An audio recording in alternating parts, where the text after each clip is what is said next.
Agreement की शर्तें एवं जांच। एग्रीमेंट क्या होता है, उसमें कौन कौन सी शर्तें होगी और क्या क्या चीज़ें अपने को चेक करनी होती है, इस पे साथियों आज हम चर्चा करेंगे। सबसे पहले तो जब भी एग्रीमेंट जारी किया जाता है तो अपने को देखना होता है लेटर ऑफ एक्सेप्टेंस। ठीक है, लेटर ऑफ एक्सेप्टेंस, या कई बार क्या होता है कि लेटर ऑफ एक्सेप्टेंस जारी नहीं करते हुए वर्क ऑर्डर जारी कर दिया जाता है। अब ये लेटर ऑफ एक्सेप्टेंस किस लिए जारी किया जाता है, ये साथी है इसलिए जारी किया जाता है जब भी कोई टेंडर होता है, उस टेंडर के अंदर अगर कोई भी फर्म L1 आती है, ठीक है, तो उसको ये बताया जाता है कि आपकी जो दरें जो थी वो अनुमोदित की गई है, आपकी दरों पर आपका चयन किया गया है। उसको ये सूचना दी जाती है इस लेटर के माध्यम से कि जो भी दिवस दिया जाए, सामान्य रूप से अधिकतम 15 दिवस दिया जाता है, कि इन 15 दिवस के अंदर अंदर आपको दो चीज़ें हमें देनी होगी। क्या चीज़ होगी? पहली चीज़ तो ये होती है कि जो एक तो एग्रीमेंट देना होता है, ठीक है, एग्रीमेंट आप दोगे, ठीक है, और एग्रीमेंट जो होता है उसकी अमाउंट भी बताई जाती है, जैसे कि 500 रुपये के स्टाम्प पे होगा या ज़्यादा के स्टाम्प पे होगा, वो बताया जाएगा। तीसरी वर्क परफॉर्मेंस सिक्योरिटी राशि होती है, ठीक है। वर्क परफॉर्मेंस सिक्योरिटी राशि को अपन हिंदी में कहते हैं साथियों कार्य संपादन प्रतिभूति राशि। मतलब कि उस कार्य के करने की सिक्योरिटी राशि ली जाती है कि कहीं आप भग तो नहीं जाएंगे, बाद में काम छोड़ के तो नहीं जाएंगे। तो जो वो आरटीपीपी के अनुसार जो जितना निर्धारित होता है उसके अनुसार अपन उतना परसेंट उससे जितना एग्रीमेंट जितना भी उसको साथ एग्रीमेंट कर रहे हैं उसका वो लेंगे, ठीक है।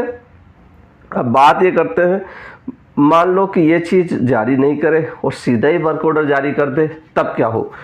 तो भी हम अपने को जब वर्क ऑर्डर जारी कर दिया जाता है डायरेक्ट, तो अपने को क्या चेक करना है? सबसे पहले तो अपने को करेंगे, मैंने आपको बता दिया, स्टाम्प राशि चेक करेंगे। क्या चीज़ करेंगे? जो स्टाम्प की जो राशि है कि वो चेक करेंगे कि वो 100 रुपये के ऊपर बना लेके आया है या 500 रुपये के ऊपर लेके आया है, या जितना मांगा है उतने के स्टाम्प पे है कि नहीं, पहली चीज़।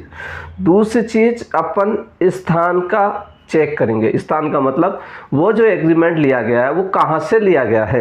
कई बार साथियों टेंडर में ये होता है कि उसमें ये अपन को जो शर्त होती है उसमें लिख देते हैं कि केवल राजस्थान से ही लेना है। इट मीन्स जो राजस्थान से कहीं से भी हो वो ले सकता है। तो बाहर की जो कोई फर्म है तो राजस्थान से बाहर मान लो दिल्ली से और कहीं से कोई एग्रीमेंट लेके आती है, तो जैसे ही अपने को पता है राजस्थान वाला लेंगे तो उस फर्म को अपन क्या कर सकते हैं, उसको रोक सकते हैं अपन को, और उसको ये भी कह सकते हैं कि आप जो भी आपको समय दिया गया उसके अंदर आप वापस एग्रीमेंट दें। दूसरी बात है, या राजस्थान के बाहर, ठीक है, तो वो ये स्थान क्या होता है जो आपकी बिड डॉक्यूमेंट की जो शर्त होती है उसके अनुसार होगा, ठीक है। तीसरी चीज़ अपन एक चीज़ और देखते हैं इसमें, एग्रीमेंट के पीछे जो होता है, पीछे वाला जो पार्ट होता है उसके अंदर क्या होता है कि वो एग्रीमेंट जिसने परचेज किया उसका उल्लेख होता है। तो वो भी देखना होगा कि ये जो एग्रीमेंट जो परचेज किया गया है वो बिल्डर द्वारा लिया गया या अन्य किसी के द्वारा, तो ये भी अपने को देखना होता है। चौथा साथियों अपने को देखना होता है टाइम। टाइम ये कहाँ देखेंगे? ये साथियों ये टाइम अपने को देखना होगा कि जो संबंधित फर्म को अपन ने जारी किया है, या तो अपन ने लेटर ऑफ एक्सेप्टेंस जारी किया या वर्क ऑर्डर जारी किया गया, उसमें अपन एक टाइम देते हैं कि 15 दिवस में, 7 दिवस में, 5 दिवस के अंदर। तो क्या उसने उस निर्धारित दिवस के अंदर वो एग्रीमेंट पेश कर दिया है? यदि नहीं किया गया है तो फिर आप उसको नहीं ले सकते हैं। उसके लिए क्या प्रोसेस होगा वो आपको अपने अधिकारी से इस चीज़ के बारे में बताना पड़ेगा। आप चाहो तो फिर इस प्रकार का समय पे अगर नहीं करने पे तो फिर L2 को अपना प्रस्ताव भी दे सकते हैं। ये कमेटी द्वारा निर्णय लिया जाएगा और निर्धारित शर्तों के अनुसार। अब है जब ये काम हो जाएगा फिर अपन चेक करेंगे परफॉर्मेंस सिक्योरिटी राशि जो होती है, जो अपन ने मांगी थी वो दी या नहीं दी। ये सभी चीज़ें अपन साथियों उसमें क्या करेंगे, चेक करेंगे।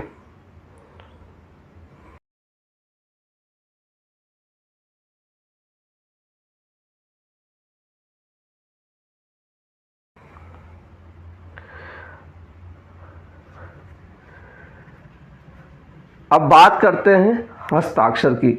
जब एग्रीमेंट आता है तो उसमें किस किस के हस्ताक्षर होंगे। तो साथियों, वैसे तो आपको इसके बारे में सबको पता है कि सबसे पहले अपन जो एग्रीमेंट में होता है, सप्लायर होता है, जो आपूर्तिकर्ता होता है, जिसको टेंडर अपन दे रहे हैं, उसके हस्ताक्षर करवाएंगे। फिर उसके गवाह भी लेंगे। कितने गवाह होने चाहिए? 2 गवाह होंगे। उन 2 गवाहों के साथियों आपको हस्ताक्षर लेने हैं। हिंदी या अंग्रेजी में उसका नाम लिखवाना चाहिए। ये साथियों ये कुछ एडिशनल हैं जो मैंने लिए हैं, अपने सहूलियत के लिए लिए, लेकिन उस प्रकार आप चाहें तो ले सकते हैं। लेकिन अधिकांश तो क्या करते हैं, उसके हस्ताक्षर करवा लेते हैं। लेकिन किसी भी एग्रीमेंट में फॉर्मेलिटी नहीं करना, उसकी पूरी डिटेल भी लेनी चाहिए ताकि किसी प्रकार का विवाद हो तो उसमें बचाया जा सके। तो क्या करना साथियों, आपको उसके बिडर का जो होगा उसके हस्ताक्षर आप लोगे, गवाह के हस्ताक्षर लोगे। हिंदी और अंग्रेजी में उस गवाह के नाम लिखो, उसका पता लिखाएं, ठीक है, उसके मोबाइल नंबर लिखाएं। अन्य जो आवश्यक हो जैसे दस्तावेज का क्रमांक, जैसे कि आपने आधार कार्ड के क्रमांक भी लिखा सकते हैं, आप वो लिखें। तो इस प्रकार से ये तो है सप्लायर के लिए। अब बात करते हैं खरीद संस्था। इट मीन प्रोक्यूरमेंट एंटिटी जो होता है, उनकी तरफ से भी 2 गवाह चाहिए। ये साथियों ये जो गवाह होते हैं, ये जहाँ तक हो सके कोई सरकारी गवाह रखने चाहिए, और जैसे वैसे सुविधा होती है वैसे रखने चाहिए।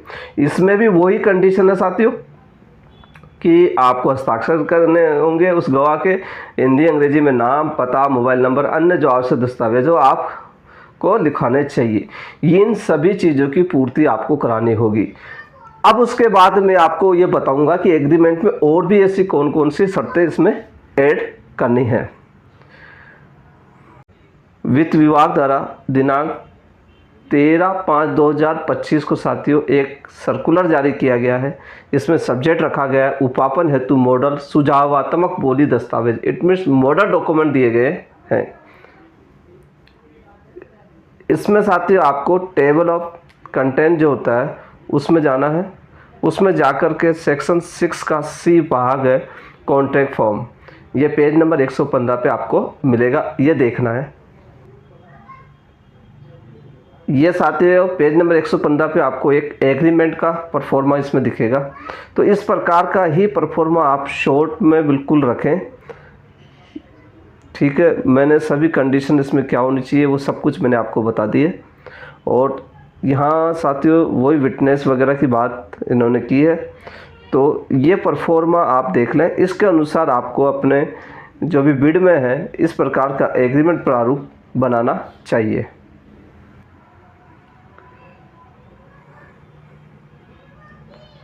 अब चलते हैं साथियों दस्तावेज पे, ठीक है। ये आप जो दस्तावेज मतलब जब एग्रीमेंट जारी करते हैं तो उसमें आप क्या क्या दस्तावेज साथ संलग्न करेंगे या कौन सी कंडीशन उसके अंदर आपको फॉलो करने के लिए लिखना होगा, उस सब पे मैं चर्चा करते हैं। सबसे पहले तो आपको जो एग्रीमेंट होता है उसमें स्वीकृति पत्र या कार्यादेश का उल्लेख करना चाहिए, ठीक, उसके क्रमांक वगैरह वो सब कुछ इसमें ऐड होना चाहिए। दूसरा चयनित अंतिम दर, इट मीन्स जो आपने जो टेंडर जो किया है, जो रेट फाइनल की है उसकी अंतिम जो दर है, या तो उसके साथ एनेक्जर लगा के सूची संलग्न करें या फिर उसमें वो रेट का अंकन करें, जैसे भी आपको सुविधा मिले वैसे करें। तीसरी चीज़ है साथियों अनुबंध की वैधता अवधि, ये सबसे मोस्ट होता है। आपने एग्रीमेंट कर लिया लेकिन उसमें ये नहीं लिखा कि कब तक वैलिड है, तो ये गड़बड़ हो जाएगी साथियों। इसलिए टेंडर में आप देखें उसको आपने 2 साल के लिए रखा है, 1 साल के रखा है, 6 महीने के लिए रखा है या 10 दिवस के लिए रखा है, जो भी जैसा भी रखा है, तो आपको उसमें अनुबंध की वैधता अवधि लिखनी होगी कि ये अनुबंध 6 महीने तक वैलिड है, 2 साल तक वैलिड है, वो रखना पड़ेगा। ये क्यों रखना पड़ता है अभी मैं आपको बताऊँगा। क्योंकि कई बार आपको पता है कि जब अपन कोई टेंडर करते हैं और अपन को क्या होता है कई बार ध्यान नहीं देते समय के अभाव के कारण या कार्य की अधिकता के कारण, तो उसके वैलिडिटी बढ़ानी पड़ती है। अब वैलिडिटी कब बढ़ेगी, अगर ये चीज़ अपने को पता होगा तो इस चीज़ पे अभी 2 मिनट बाद में आपको बताऊंगा। अब चर्चा करते हैं अपन आपूर्ति का कार्यक्रम। इट मीन्स उस एग्रीमेंट में ये भी उल्लेख होना चाहिए कि जो माल है या सप्लाई है या कोई काम है वो कहाँ किया जाएगा, उसका क्या क्या कंडीशन होगी और कब तक करना होता है, समय सीमा, वो एक कार्यक्रम भी बना करके एनेक्जर 1 के साथ संलग्न करना चाहिए। उसके बाद साथियों आपको करना होगा अनुबंध कितनी अवधि तक बढ़ाया जा सकता है, ये क्लोज भी आपको डालना चाहिए, स्पष्ट डालना चाहिए। उससे क्या है, बाद में आपको दिक्कत नहीं आती। बहुत से लोग लिख देते हैं कि आरटीपीपी के अनुसार, जीएफएनडीआर के अनुसार, फिर बाद में काफ़ी नियमों में वो देखते रहते हैं। तो किसी भी टेंडर में जो होता है उसमें अगर आप स्पष्ट लिख देंगे कि 3 महीने तक बढ़ाना है, 6 महीने तक बढ़ाना है, क्योंकि जो टेंडर में आपने शर्त लिख दी है वो ही वैलिड मानी जाएगी। तो आप जो निर्धारित है, वैसे सामान्य 3 माह तक बढ़ाने का प्रावधान होता है, तो आप स्पष्ट लिखें इतने माह तक आप बढ़ा सकते हैं। लेकिन साथ में ये भी चीज़ लिखें कि ये जो बढ़ाने की जो है वो आपसी सहमति से, ठीक है। मान लो आप तो बढ़ाना चाहते हो, ठीक है, लेकिन अगला बढ़ाने नहीं चाहता, ठीक है, क्योंकि हो सकता है कोई कॉस्ट उसको ज़्यादा पड़ रही हो। तो पॉइंट ये रहना चाहिए कि आपसे सहमति से बढ़ाया जा सकता है, तो उसको एक लेटर लिखना चाहिए। अगला है समय पर आपूर्ति नहीं होने का क्लोज या उसके संबंध में कोई डॉक्यूमेंट वगैरह आपको लगाने चाहिए। जैसे समय पर आपूर्ति नहीं करता है तो सबसे पहले आपको उसमें उल्लेख करना चाहिए कि एक शास्त्रीय कटौती होगी, ठीक, जो कि जीएफएनडीआर के अंदर उल्लेख है पार्ट 2 में, उसके अनुसार। दूसरा, कार्य संपादन या बोली प्रतिभूति जब्त कर ली जाएगी। मान लो समय पर आपूर्ति नहीं करते हो तो ये पॉइंट लिखे आप कि ये चीज़ आपकी जो परफॉर्मेंस सिक्योरिटी आपने जमा कराई है वो, या बैंक गारंटी जो भी जैसे भी है, बिड सिक्योरिटी राशि जैसे भी स्थिति हो वो जब्त कर सकते हैं। तीसरा, आवश्यकता अनुसार आप डीबार अर्थात अयोग भी किया जा सकेगा, उस एग्रीमेंट में ये चीज़ लिखें। उसके बाद साथियों, एक सामान्य शर्तों के बारे में भी आप क्लोज डाल दें या कोई डॉक्यूमेंट लगा दें उसके साथ। फिर उसके बाद कुछ विशेष शर्तें जो आपके टेंडर के अकॉर्डिंग हो वो आप विशेष शर्तें अवश्य लिखें।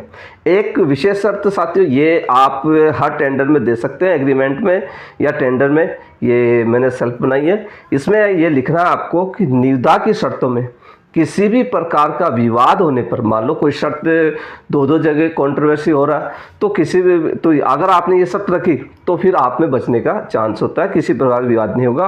तो आपको लिखना है निविदा की शर्त में किसी भी प्रकार का विवाद होने पर अंतिम निर्णय उपापन समिति या सक्षम प्राधिकरण द्वारा गठित अन्य समिति के माध्यम से लिया गया निर्णय सभी पक्षकारों के लिए मान्य होगा।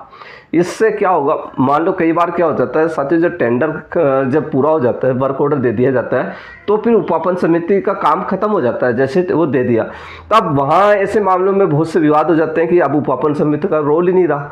तो वहाँ पे आपका जो भी सक्षम प्राधिकारी होता है वो अन्य प्रकार की जो विवाद है तो उस विवाद के संबंध में एक नई कमेटी का गठन कर सकता है, और जो कमेटी जो भी निर्णय लेगी वो सभी पक्षकारों के लिए मान्य होंगे, बाध्य होंगे। ये आप शर्त लिख सकते हैं यदि आप चाहे तो।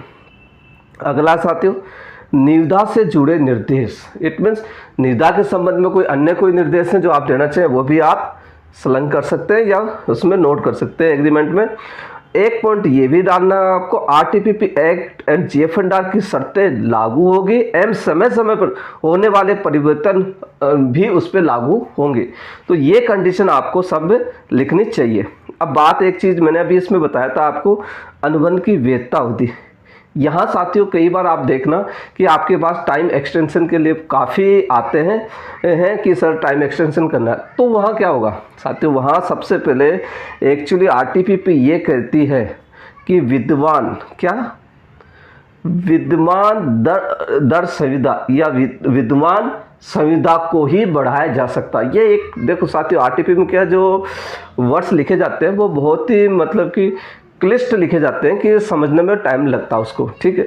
यहाँ वहाँ विद्वान का अर्थ होता है कि वो जीवित हो, ठीक है। यहाँ कहने का मतलब है यदि आपके टेंडर की अनुबंध की वैधता अवधि समाप्त हो गई तो अपन ये मानते हैं कि वो आदमी या वो टेंडर खत्म हो चुका है। अब मरे हुए को आप जीवित नहीं कर सकते, तो किसी भी कंडीशन में आप फिर उसको नहीं बढ़ा सकते। तो ये आपको तभी कर सकते हो जब आपको नॉलेज होगा इस चीज़ का। तो आप अगर उसका क्लोज डाल देंगे कि विद्यमान दर संविदा या विद्यमान संविदा जो भी आप टेंडर होता है तक ही बढ़ाई जा सकती है, ठीक है।